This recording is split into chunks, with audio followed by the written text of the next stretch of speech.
যিসকল ষ্টুডেণ্টে পঢ়াত সময় দিবতো খোজা কিন্তু সময় দিব নোৱাৰা কাৰণ পঢ়া সময়খিনিত ফোনটোৱে মাতি থাকে আৰু গম নোপোৱাকৈ ফোনটো হাতত লৈ ফেচবুক, ইনষ্টা বা হোৱাটছআপ কৰি থাকোঁতে পঢ়া সময়খিনি কেতিয়া ফোনটোৱে লৈ গ'ল গমেই নোপোৱা আৰু সময়খিনি যোৱাৰ পিছত মনটোত ষ্ট্ৰাইক কৰে হাৰে মইচোন পঢ়িবলৈ লৈছিলোঁ আৰু ফোনটোতে থাকিলোঁ আৰু তাৰপিছত পস্তোৱাৰ বাহিৰে বেলেগ উপায় নাথাকে। তেনে ক্ষেত্ৰত এটা এপছে তোমাক হেল্প কৰিব পাৰে। এই এপছটো হৈছে ফৰেষ্ট এপ। পঢ়াৰ সময়ত ফোন এডিকশ্যন কমাবলৈ ফৰেষ্ট এপটো ইউজ কৰি চাব পাৰা।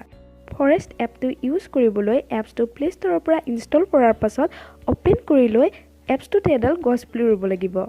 মানে তুমি প্লে ষ্টৰত গৈ ফৰেষ্ট বুলি টাইপ কৰিবা, তাৰ পাছত এইটো এপছ দেখিবলৈ পাবা। মোৰ তাত যিহেতু ডাউনলোড কৰি থোৱা আছে গতিকে মই বেক কৰি যাম আৰু তাৰ পাছত ফৰেষ্ট এপটো অপেন কৰিম। ফৰেষ্ট এপটো অপেন কৰাৰ পাছত তুমি দেখিবলৈ পাবা এইটো হোম পেজ। ফৰেষ্ট এপটো ইউজ কৰাৰ আগত মন কৰিবা যে তুমি যেন প্লেন বাটনটো টিপাৰ আগত ওপৰত গৈ ডিপ ফ'কাছ মোডটো অন কৰি লোৱা। ওপৰত গৈ ডিপ ফ'কাছ মোডটো অন কৰাৰ পাছত তুমি এনেদৰে এটা হোম পেজ দেখিবলৈ পাবা। এতিয়া নিজে কিমান টাইমৰ বাবে ফোনটোৰ পৰা আঁতৰত থাকিব বিচাৰিছা ঠিক কৰি লৈ সেইমতে টাইমটো ছেট কৰি ল'বা। এইটো সময় তুমি 10 মিনিটৰ পৰা আৰম্ভ কৰি 2 ঘণ্টালৈ ছেট কৰিব পাৰিবা। আৰু এবাৰ টাইমটো ছেট কৰাৰ পাছত তুমি প্লেন বাটনটো ক্লিক কৰি দিবা। প্লেনটো ক্লিক কৰাৰ পিছত তুমি দেখিবলৈ পাবা যে তোমাক 10 ছেকেণ্ডৰ বাবে কেনচেল কৰিবলৈ এটা অপশ্যন দিছে। কিন্তু যদিহে আমি কেনচেল নকৰোঁ তেন্তে 10 ছেকেণ্ড যোৱাৰ পাছত ফোনটোৰ প্ৰত্যেকটো এপছ নিজে নিজে লক হৈ যাব। এক্সেপ্ট তোমাৰ কণ্টেক্ট লিষ্ট, মানে কাৰোবাক কল কৰিব বিচাৰিলে বা কল ৰিচিভ কৰিব বিচাৰিলে তুমি কৰিব পাৰিবা। বাকী কোনো এপছ তুমি ইউজ কৰিব নোৱাৰিবা। প্লেন বাটনটো ক্লিক কৰাৰ পাছত মই যদি বেক কৰি কাৰোবাক মেছেজ কৰিব চাওঁ তেতিয়াহ'লে ফৰেষ্ট এপটোৱে মেছেজ এপছটো লক কৰি দিব। মানে আমি বেক টু ফৰেষ্ট হ'বই লাগিব। ঠিক তেনেকৈ আমি যদি কোনো বেলেগ এপছো ইউজ কৰিব চাওঁ যদিও বা বেকগ্ৰাউণ্ডত এপছটোৰ হোম পেজটো আহি থাকিব কিন্তু তাক আমি ইউজ কৰিব নোৱাৰিম কাৰণ ফৰেষ্ট এপে এইটো লক কৰি দিব। গতিকে আমি বেক টু ফৰেষ্ট হ'বই লাগিব।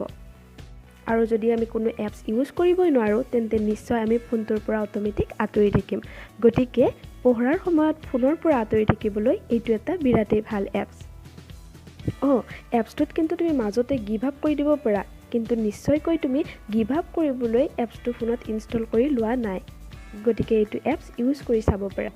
এতিয়া নেক্সট এপছটোৰ কথা কোৱাৰ আগতে যদি মোৰ চেনেলটোত নতুনকৈ আহিছা তেন্তে চেনেলটো ছাবস্ক্ৰাইব কৰিবা, লগতে কাষত থকা বেল আইকনটো ক্লিক কৰি ভিডিঅ'টোত লাইক কৰিবলৈ নাপাহৰিবা।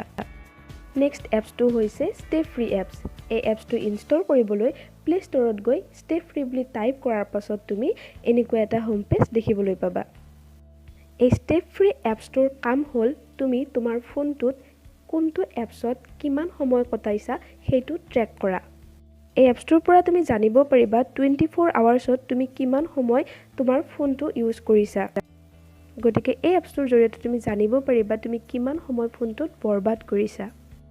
লগতে তুমি যদি মন কৰা কোনোবাটো এপছৰ টাইম লিমিট তুমি নিজে ছেট কৰি ল'ব পাৰা।